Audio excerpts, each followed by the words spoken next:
24 के लोकसभा चुनाव का शंखनाद हो चुका है और चुनावी चर्चा के लिए इस वक्त हम मथुरा लोकसभा चुनाव के वृंदावन क्षेत्र में हैं। भगवान कृष्ण की नगरी है और आप ये मानकर चलिए कि भगवान कृष्ण की नगरी हो और खुद भगवान कृष्ण का जिक्र ना हो तो ये एक तरह से बेईमानी होगी।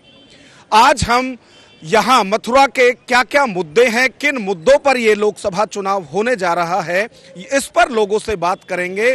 और चाय पर चर्चा आज हम करने वाले हैं भगवान कृष्ण जन्मभूमि का विवाद जो एक लंबे समय से चला आ रहा है, उसके जो मुख्यवादी हैं डॉक्टर महेंद्र प्रताप सिंह एडवोकेट, वो हमारे साथ हैं। पहले उनसे जानते हैं कि इस बार के चुनाव में भगवान कृष्ण की जन्मभूमि का मुद्दा कितना अहम रहने वाला है।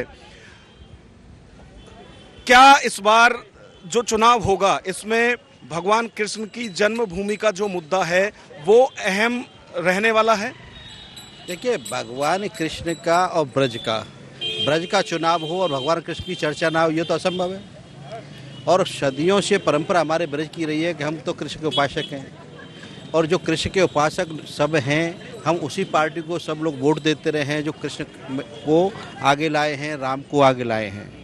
तो हम चाहते हैं कि यहाँ भी भगवान का भव्य दिव्य मंदिर बने, जैसा अयोध्या में राघवेंद्र सरकार का बन गया है। और हमारा तो ये मानना है कि आ गए हैं अवध बिहारी, अब आएंगे कृष्ण मुरारी। तो अब भगवान आने वाले हैं, मैं भी गोविंद कृष्ण मुरारी। सबके मन में ये आस्था है, टीश है कहीं ना कहीं कि किस तरह से हमारे मंदिरों को तोड़ करके मस्जिदें बनाई गई, हमारे विग्रहों को, मूर्तियों को जमुना में फेंकवा दिया गया, कसाईयों को मांस तोड़ने के लिए दे दिए गए, कसाईयों को मांस काटने के लिए हमारे विग्रह दे दिए गए, यहाँ से ले जा करके आगरा की जामा मस्जिद की सीढ़ियों में लगा दिए गए। तो कहीं न कहीं इन सनातन धर्मियों के मन में एक टीश है कि हमारी अस्मिता के साथ कितना बड़ा खिलवाड़ किया था ताइयों ने। ये आक्रांता न इस देश की संस्कृति को जानते थे, न इस देश के कल्चर को जानते थे। इन्होंने यहाँ हमारे मठ, मंदिर, हमारे गुरुकुल, हमारे साधु संत सबको नष्ट करने का प्रयास किया, हमारी संस्कृति को नष्ट करने का प्रयास किया। तो कहीं ना कहीं लोगों में यह है कि हमारा सांसद ऐसा होना चाहिए जो हमारी संस्कृति को आगे बढ़ाए, हमारी सभ्यता को, हमारे मठ मंदिर को आगे बढ़ाए, और जो हमारे मंदिर कैप्चर कर लिए गए, मस्जिद बना दिए गए, वो पुनः हमको मिलने चाहिए, मंदिर बनने चाहिए। ये लड़ाई हम लड़ भी रहे हैं। सभी संतों के आदरणीय रामराज चतुर्वेदी जी बैठे हैं, ठाकुर साहब कालीचरण बैठे हैं, सबके सहयोग से, संत वृंदावन के संतों के सहयोग से हम लड़ भी रहे हैं इस लड़ाई को। तो कहीं ना कहीं सबके मन में ये भाव है कि अब मंदिर की बात होनी चाहिए, हमारा मंदिर बनना चाहिए। और ये चाहते हैं लोग कि जो पार्टी इन तथ्यों को लेकर आगे बढ़ेगी, इन मुद्दों को लेकर आगे बढ़ेगी, लोग उनके साथ रहेंगे। तो इस मुद्दे को लेकर के एक ही पार्टी है, भारतीय जनता पार्टी। तो सब लोगों का एक ही सूत्र है कि भारतीय जनता पार्टी को केंद्र में लाना है। अब की बार 400 पार, ये सबका कहना है। तो इस बार सबका उद्देश्य ये है, हमें संस्कृति के लिए, भारत को विश्व गुरु बनाने के लिए, अपने धर्म की रक्षा के लिए, सनातन की ध्वजा पूरी दुनिया में फहरे, इसके लिए हमको फिर एक बार फिर भारतीय जनता पार्टी को आगे लाना होगा। तो ये सब मैं मानता हूँ कि जितनी हमारी लोगों से चर्चाएं होती है, परिचर्चाएं होती हैं, तो लोगों का यही मानना है कि भारतीय जनता पार्टी के प्रत्याशी को जिताना है। ये सब लोगों का मानना है।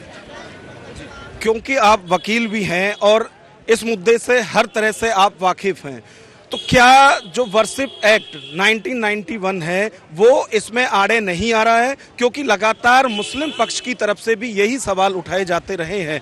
तो कानूनी अड़चन किस तरह की आप इसमें देखते हैं? देखिए, इसमें किसी तरह की कोई कानूनी अड़चन नहीं है। बीइंग ए एडवोकेट मैं बताऊं, और इसमें हमने बड़े लंबे समय से रिसर्च किया इसके लेकर के, और बड़े लंबे समय की रिसर्च के बाद हम कोर्ट में गए। प्लेसेस ऑफ वर्शिप एक्ट 1991 की जब हम बात करेंगे तो उसके सेक्शन को देखेंगे, प्लेसेस ऑफ वर्शिप एक्ट के 43A को।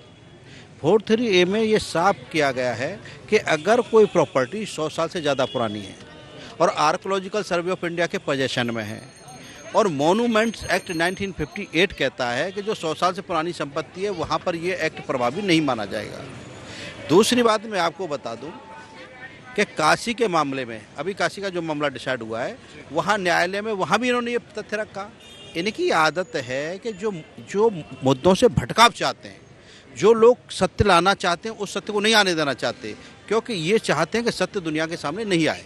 तो जैसे काशी का जब मामला आया तो काशी के मामले में उन्होंने बड़ा हल्ला मचाया कि यहाँ पुलिस 100 वर्ष पे अप्लाई करता है, साहब ये नहीं होना चाहिए, वो नहीं होना चाहिए। अयोध्या के मामले में हल्ला मचाया, लेकिन वहाँ कोर्ट का स्पष्ट है कि प्रॉपर्टी का कैरेक्टर क्या है, what is the nature of the property.